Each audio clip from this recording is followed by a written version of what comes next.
live at the Zoom. I'm Cindy Pruitt, president of Laguna Beach Live, and we're so pleased to partner with the Susie Q to bring you these rising stars in chamber music.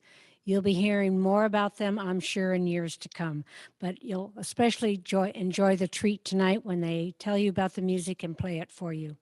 And at the end of the performance, we'll have April Kim, who's the director of Orange County Chamber Music Society, and she'll tell you more about the school and interview the musicians. So in the meantime, if you have a question about them or the music, please feel free to send us a question in the chat room. And now I'm really pleased to introduce to you Zara Amendt, who's going to be telling you what she's playing.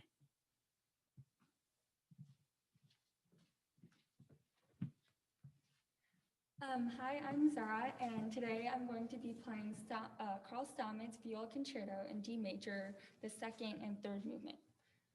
So Stammett, a lot of people haven't heard of him. So his style of music is classical, and it's similar to Haydn and Mozart. And so the second movement is, it's I don't know, it's slow, like a classical, like classical music, it's slow sometimes, and the cadenza is kind of romantic, but not exactly, and I really like how it modulates in the cadenza. In the third movement, what I really like is how it's lively, and I like the various themes in the third movement. So I'm gonna.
Thank you, Zara. And now we welcome Matthew Yee on violin. And how great to have this experience to compare the two instruments. Thank you, Matthew. Hi, my name is Matthew Yee. I play the violin, and I will be performing Partita number 3 in E major by Johann Sebastian Bach. Now, Partita number 3 is the last of the 3 partitas that Bach composed. Bach compiled all of his works into a book. It's titled Six Sonatas and Partitas. So there are 3 sonatas and 3 partitas. Partita number 3 consists of 6 movements. Each movement is based off on a dance. And the interesting about the very first movement, the Preludio, was that it was actually rearranged twice to be performed in weddings. So it's supposed to sound very festive. It's supposed to be, it's a very fast, moderate piece. There's a lot of 16 notes. There's not really any eighth notes. There's not really any like quarter notes or anything to slow it down. So I hope you enjoy.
Thank you both, Matthew and Zara. That was a real treat.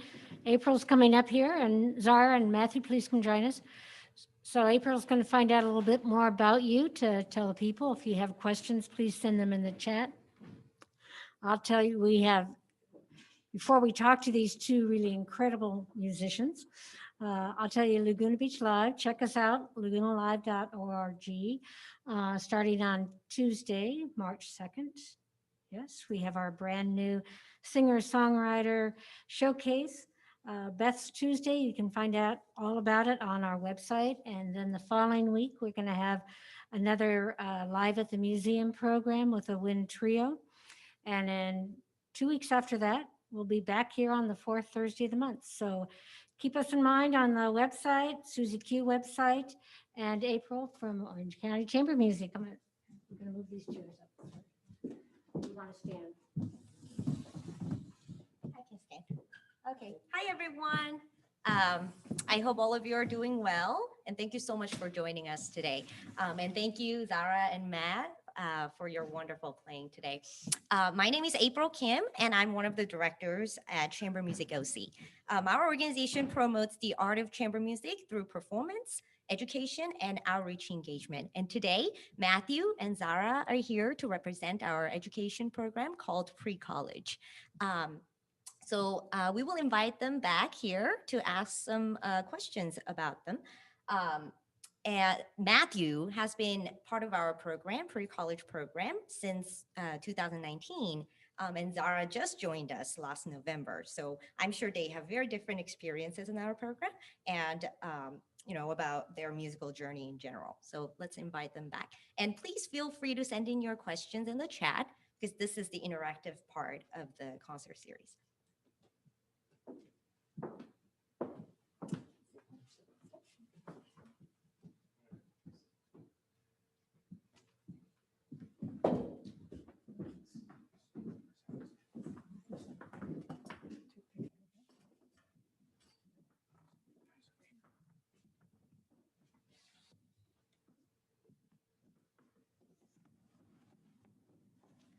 attention to the man behind the mask.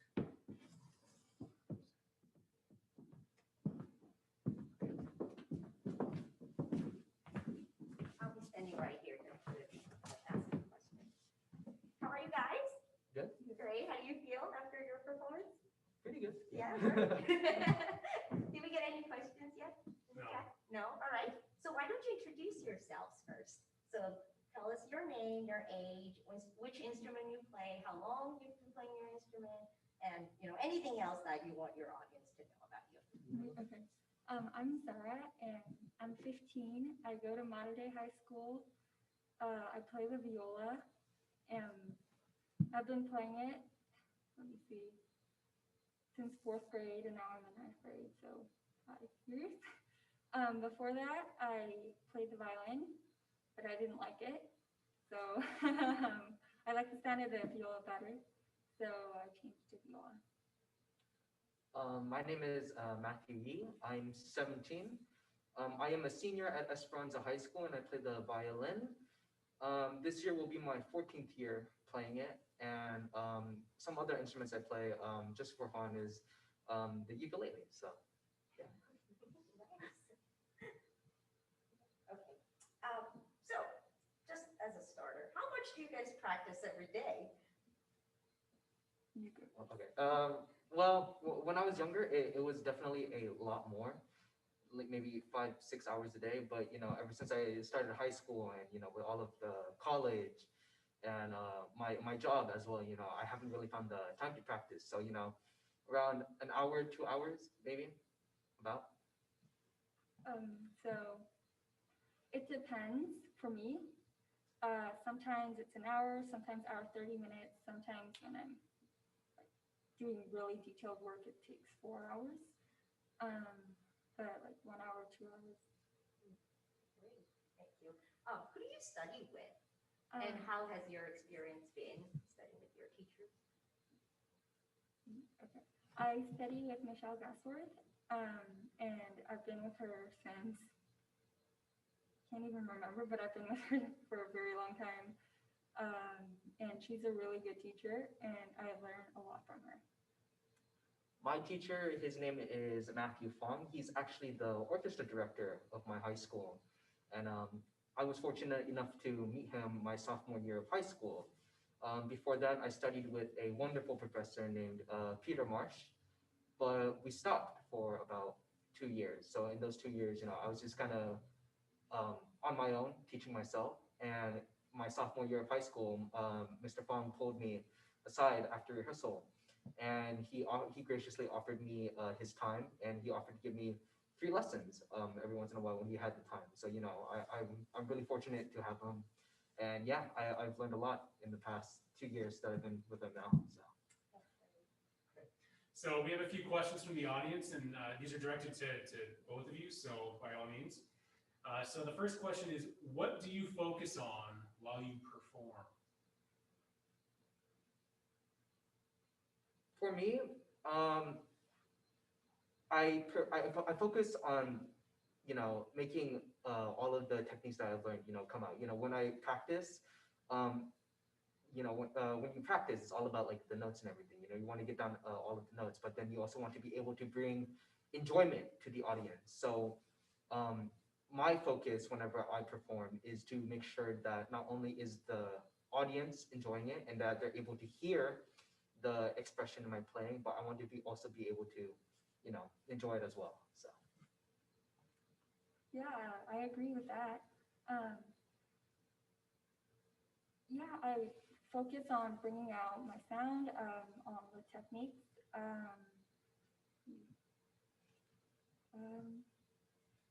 Yeah, that's it. And so, another question is, what do you like about chamber music?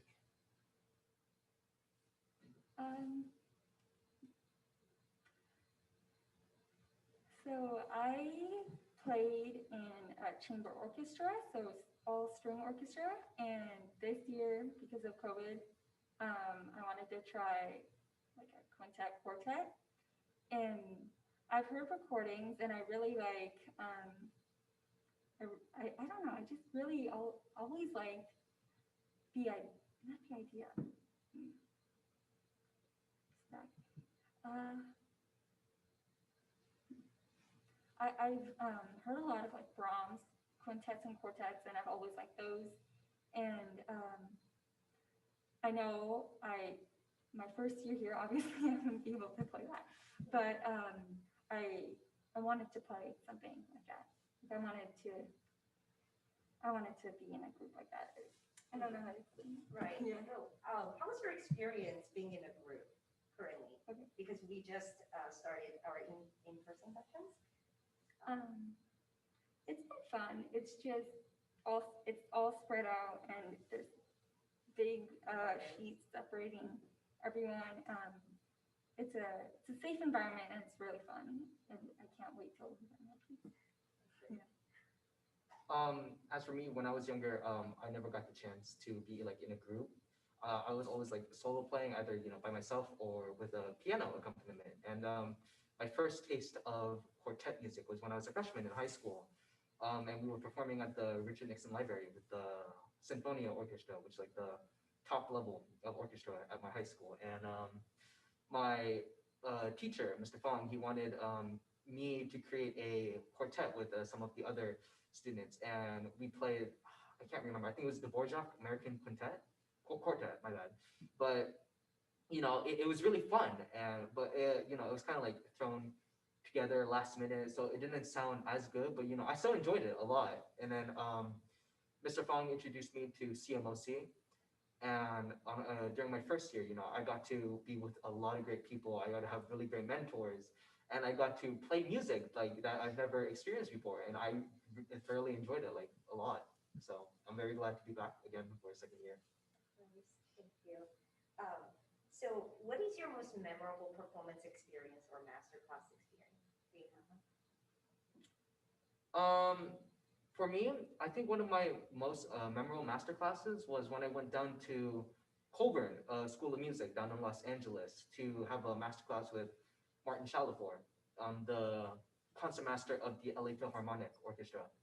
And it was a surreal experience. I got to be on stage with someone who I admire, someone who I've heard a lot about because my dad had always told me about him. So just being up there and being able to get advice from him was just a surreal experience for me.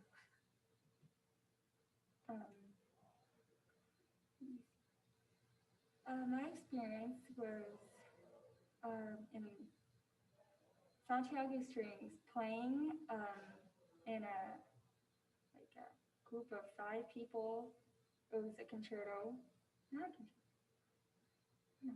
It was called a written concerto grosso, and there were electric instruments, and people auditioned for the cello part, bass part, viola part, violin 1 and violin 2. And I got the solo, so I got to play on an electric viola on Seekstrom Hall stage, and that was pretty fun. Yeah. How was it different on the electric viola? So they plug a wire into it, so you can't really hear yourself. But you can't hear yourself playing it here, but you can hear it coming out from the speakers, and it's really fun. So another question is, do you have a preference between sonata work or ensemble pieces? For me, I prefer a lot of ensemble. I like I said, when I was younger, I did a lot of solo stuff. So solo stuff is kind of like all I've known. So I wanted to taste of something different. So I got to be in orchestras, I got to be in CMOC. So being able to take in something new and seeing like a whole different side of like orchestral pieces and string quartet pieces and all that, it was just really fun. It was a different side that I've never known before. I prefer ensemble. I've grown up listening to classical music my whole life. There isn't a lot of viola solo music out there that's like romantic era music. I like romantic period. There's a lot of classical. I like that too, but I prefer romantic. But yeah, I like ensemble music better. Do you have performers that you admire? So there's this pianist named Jean-Yves Thibaudet, and they call him Johnny. Yeah. He's a French pianist, and I've always loved his playing. My dad, one time at home, he found a video of him playing Camille Saint-Saëns Piano Concerto number 5, I think, and I was just so blown away by it. I loved it so much, and he became my favorite. I also like Joshua Bell and Hilary Hahn, and let me see. There's this Russian pianist, I can't remember his name. Daniel, oh, I can't remember the name, but he's really good too.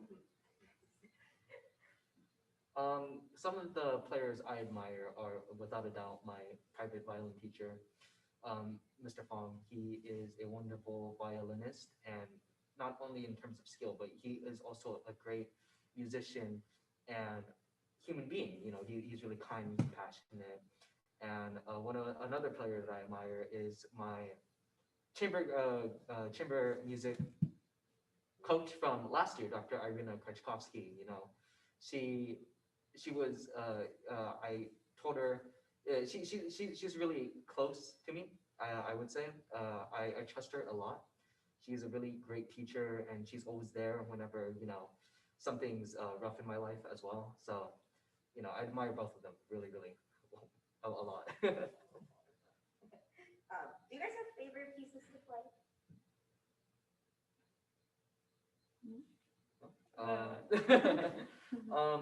My favorite piece to play is the Tchaikovsky Violin Concerto because it's really powerful, and it's difficult, and it takes a lot out of you, but it's really rewarding once you put it all together with an orchestra, and it just sounds really nice together. So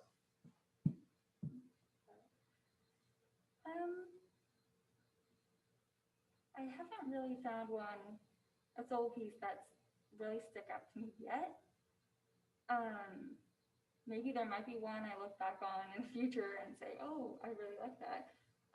But my favorite ensemble piece that I've played is called Simple Symphony by Benjamin Burton, and that's so much fun to play. Yeah, it has a variety of different unique technical skills you need to have for that piece. The third movement is really good. I love playing it with my orchestra. The second movement is all pizzicato, and that's really fun to play too. So what do you hope to achieve in your musical journey? I know you guys are still young, but I also know that Matthew got into Boston University for early decision. Congratulations. thank you. Yeah, so just tell us about where your journey is headed. I'm not really sure.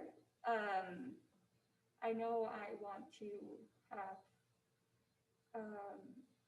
music throughout my whole life. I don't see myself pursuing it as a career. No, I can't. But I think I'd like to play it in college. In orchestra. In orchestra, ensemble. yeah. Yeah, just keep playing. My dad plays. He has a music major. What does he play? He plays the piano. Nice. So he plays still every single day, and I want to do that. One of my big goals in music is to create a program for those who are less fortunate. They don't have access to a musical education. They want to do music. They want to start it. They want to continue it, but they don't have like the resources. They don't have the time or money to do so.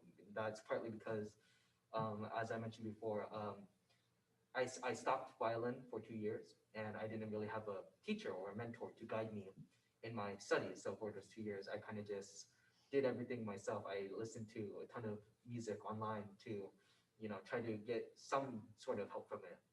And then, my teacher graciously offered me his time and his money. And I realized, like, at that moment, I was extremely grateful, and I was extremely lucky to have a chance like that to come up for me. And I realized as well that other people don't have the same opportunities or the same chances that I did to get to where I am today. And I want to be able to create a program for people so that way they have those opportunities and those chances. Thanks for sharing. Thank you all for coming, and we'll see you in 4 weeks. Check online who will be performing. Oh, and I'll even get in the right spot. Okay, so check on our online who will be performing next month here. It's a Zoom class. It's free. We're happy to offer that to you. We're also recording it. And when possible, we'll put that on our website as well. And then Tuesday night, we'll see you at Beth's Tuesday. And you need to do a little research to find out about that, but we'll see you there. Thank you very much for coming. Thank you again to the Susie Q. It's wonderful to be here.